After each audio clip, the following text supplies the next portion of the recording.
Welcome to our channel. నేను యజ్ఞమూర్తి. ఇప్పుడు మన ముందు సీనియర్ డైరెక్టర్ నందం హరిశ్చంద్రరావు గారు ఉన్నారు. దాసరి శిష్యుడిగా ఆయన పేరు పొందారు. అట్లాగే దాసరి గారి మీద ఒక గొప్ప పుస్తకం కూడా రాశారు ఆయన. సో ఆయన ఈరోజు మన ఆంధ్రప్రదేశ్ ఎన్నికల ముఖ చిత్రం గురించి, ఆంధ్రప్రదేశ్ రాజకీయాల గురించి తన మనసులోని భావాల్ని పంచుకోవడానికి మన ముందున్నారు. నమస్తే సార్. నమస్కారం హరిశ్చంద్రరావు గారు. నమస్కారం. చాలా సంతోషం మళ్ళీ ఇలా కలుసుకున్నందుకు. అయ్యో, నా అదృష్టం కూడా. అదే ఇప్పుడు మీరు గమనిస్తా ఉన్నారు, తెలుసు మీకు. సో ఎన్నికల షెడ్యూల్ కూడా వచ్చేసింది మన ఆంధ్రప్రదేశ్కి సంబంధించి, అలాగే తెలంగాణకు సంబంధించి. మే 13న ఎన్నికలు జరగబోతున్నాయి. సో రిజల్ట్ మీకు తెలుసు. లోక్సభ ఇక్కడ తెలంగాణ వచ్చేసి లోక్సభ, ఏపీకి వచ్చేటప్పటికి అసెంబ్లీ, లోక్సభ రెండు జరుగుతున్నాయి. సో జూన్ 4న మనకి ఫలితాలు, జూన్ 2న అన్నారు నిన్న కూడా మళ్ళీ. సో అవి వస్తాయి. అంటే జూన్ 1 లాస్ట్ విడత ఉంది కాబట్టి 7th ఫేజ్లో సో వస్తాయి. సో ఇప్పుడు అంటే ఎట్లా అయిపోయిందంటే, ఆంధ్రప్రదేశ్లో మామూలుగా అయితే తెలుగుదేశం అలాగే జనసేన పొత్తు కుదుర్చుకున్నాయి ముందుగానే. చివరి నిమిషంలో బీజేపీ కూడా రెండిటితో కలియటంతో సో మొత్తం అసలు ఏం కాబోతోంది ఆంధ్రప్రదేశ్ ఎన్నికల ముఖ చిత్రం అనేది ఒక ఆసక్తికరమైన అంశంగా మారింది. సో చిలకలూరుపేట సభ కూడా మనం చూసాము. దాంట్లో యువతల డిస్టర్బెన్స్ కూడా పల్నాడులో. అవును, అవన్నీ ఉన్నాయి.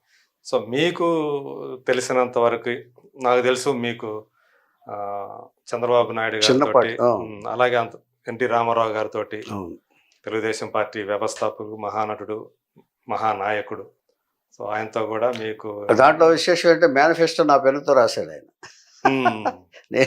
పెన్ అయిపోతే బ్రదర్ పెన్ ఇలా ఇవ్వండి అన్న. ఓకే. ఆయన డబ్బింగ్ చెప్తున్నారు బొబ్బిలిపులి. ఓకే. బొల్లు డబ్బులు పెట్టుకుని పెన్లో ఇంక్ అయిపోయింది. బ్రదర్ పెన్ ఇవ్వండి అన్నారు. అంటే పాయింట్లు రాసిన మేనిఫెస్టోలో రాయాల్సిన దాదాపుగా ప్రజలకు ఏమి చేయాలి అంటే ఆయనలో ఎంత దగ్ధం ఉందంటే అప్పుడు చూశాను నేను. ప్రజలకు ఏదో చేయాలి చేయాలి చేయాలి చేయాలని. అంటే మేము షూటింగ్ లో ఉన్నప్పుడు కూడా ఆయన అన్నారు, ఇంతకాలం మనం దానికి associate director, assistant director, co director. ఇంతకాలం నేను ప్రజల నుంచి చాలా పొందాను నేను, ఈ స్థానాన్ని, ఈ స్థాయిని పొందాను నేను. కానీ ప్రజలకు ఏమి చేయలేకపోయానని ఇప్పుడు ఆలోచన వస్తుంది నాకు. ఈ మిగిలిన జీవితాన్ని ప్రజలకు అంకితం చేయాలని అనుకుంటున్నాను అని చెప్పి ఊటీలో చెప్పారు ఆయన. ఓకే. దాసరి గారితో. అదే చాలా మంచి ఆలోచన సార్ అన్నారు. మంచి ఆలోచించింది. సో మీరు అక్కడ ప్రత్యక్షంగా ఉండి ఉన్నాను. ఆ టైంలోనే నేను ఆ ఫినిషింగ్ చేయించడానికి వెళ్ళాను ఆయన స్టూడియోకి. అందరికి పరిచయం చేశారు నన్ను. నేనంటే ఎక్కువ అభిమానం కొంచెం ఆయనకి, ఎప్పుడైనా సరే. హరిశ్చంద్రరావు అంటే ఒక సిన్సియర్ ఫెలో, అందరూ భావిస్తున్నట్టు. ఆయన నిజాయితీపరుడు అనే ఒక అభిప్రాయం ఆయనకు ఉంది. ఆయన నుండి కొంచెం అభిమానించేవారు నన్ను ఎక్కువ. చీఫ్ మినిస్టర్ అయిన తర్వాత కూడా ఇంటర్వ్యూ తెల్లవారుజాము 4 గంటలు నాకు ఇచ్చారు ఒక సందర్భం. కానీ ఇది ఒక మర్చిపోలేని ఒక జ్ఞాపకం కదా, ఎందుకంటే మీ పెన్ను ఉపయోగించి అదే నేను గర్వంగా చెప్పుకుంటాను. నేను మహానుభావుడు. నిజంగా మంచి విషయాలు రాశారు ఆయన ప్రజల కోసమే.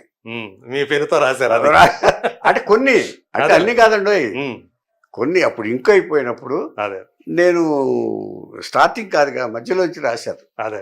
సో అందులో ఏ పాయింట్స్ రాశారు అనేది ఏ చిన్న జ్ఞాపకం అయినా కూడా అది మా జ్ఞాపకమేనండి. మహానుభావుడికి సంబంధించిన జ్ఞాపకం నా గుండెల్లో ఉండిపోయింది. అది షేర్ చేసుకోవటం అనేది నా అదృష్టం.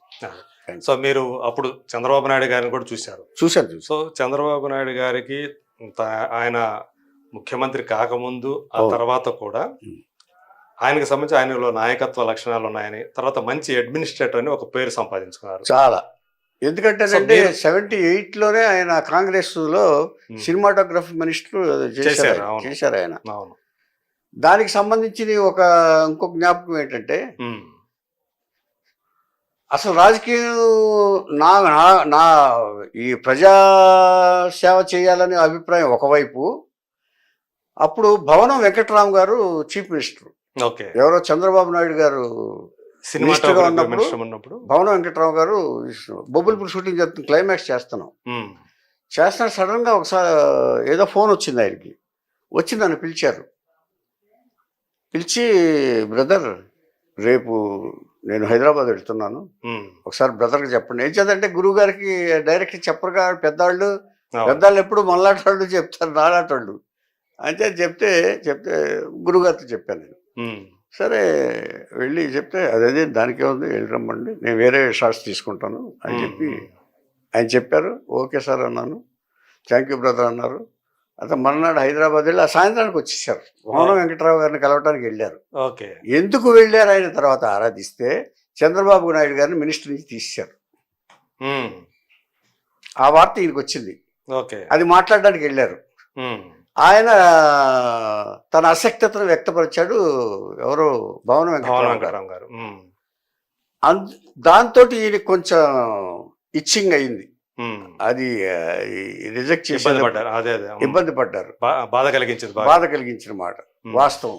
ఉమ్, సో అప్పుడు వైనాట్ వీ అన్నట్టుగా ఉమ్, అప్పుడు తన అభిప్రాయం బలపడింది. అప్పుడు రాజకీయాల్లోకి వెళ్ళాలన్న అభిప్రాయం అప్పుడు బలపడింది బాగా. అది ఎన్టీఆర్ కూడా గారు. ఒక కారణం. ఓకే. ఓకే. ఉమ్, ప్రజాసేవతో పాటు ఉమ్, ఇది కూడా ఒక కారణం. ఓకే. అది ఆ సందర్భంగా ఉమ్, ఆ, రామారావు గారు ఒక విధంగా చంద్రబాబు నాయుడు గారి కోసం ఒక స్టెప్ తీసుకున్నారు ఆయన. ఓకే. అది అని మనం భావించవచ్చు అప్పుడు. భావించవచ్చు. అదే అది అంటే ఒకవైపు పూర్తిగా కాదు, ప్రజలకి- 100% కాదు, యాక్చువల్ గా ఆయన- 1% అదే ఆ టైంలో ఇందిరాగాంధీ ఆ. గారి వల్ల పడినటువంటి ఇబ్బందులు ఏవైతే ఉండేవి ఒక తెలుగువాడిగా. తెలుగువాడిగా తెలుగుతనం కోసం పాటుపడిన తెలుగువాడిని పైన నిలబెట్టాలని, ఆయన పై స్థాయిలో నిలబెట్టాలనే ఆకాంక్ష, ఆశ ఆయనకి ఆత్మగౌరవం. ఎక్కువగా ఉండేది. అవును. ఎంచేతంటే ఆయన మొండివాడు. ఉమ్, రామారావు గారు మొండివాడు. ఎలాగంటే 10 తలలు తీసినప్పుడు, రావణాసురుడిది తీసినప్పుడు రామారావు గారు మరి ఒక్కోదానికి 2 గంటలు పడుతుంది, మరి మీరు వచ్చుకోగలరా, లేకపోతే కట్ చేసి తీయమంటారు. వద్దు, ఉమ్, మొత్తం తీయండి మాస్క్ షాట్స్, ఉమ్, మొత్తం అయిన తర్వాత నేను ఎలాగే నిలబడతాను, మీరు అలా పెట్టుకుని తీయండి అని చెప్పేసి కొన్ని గంటల పాటు. ఏది ఆయన డైరెక్ట్ చేసిన సినిమాకి సీతారాం కళ్యాణ్. అదే రావణాసురుడు ఉమ్, అంత మొండివాడు. దీన్ని చెప్పడానికి కారణం ఏంటంటే అంత మొండివాడు. ఉమ్. తను తలుచుకుంటే ఎంత బాధైనా ఓర్చుకుంటారు అక్కడ. ఓర్చుకుంటారు. అందు గురించే కదా రోజంతా అసలు తీయకుండా, ఈవెన్ లంచ్ టైం కూడా కిరీటం తీయకుండా. తర్వాత ఈ పురాణ పాత్రలు అన్నిటిలో కూడా ఆయన ఎప్పుడు కూడా ఆయన ద్రవ పదార్థం తప్ప ఆహారం తినేవాడు కాదు ఆయన. ఉమ్, కృష్ణుడు వేషం వేసినా, ఓకే. ఇది వేసినా నిష్టగా ఉండేవాడు. అయ్యో అంత నిష్ట, అదే. అంత నిష్ట. అందుకని అలాంటి వాడు స్థాపించిన పార్టీ తెలుగుదేశం పార్టీ. ఉమ్, అలాంటి వాళ్ళు ఉండవలసిన రాష్ట్రం మన తెలుగు రాష్ట్రం. అదే. కానీ ఇవాళ ఏ పరిస్థితిలో ఉందో మన ప్రజలకు తెలుసు.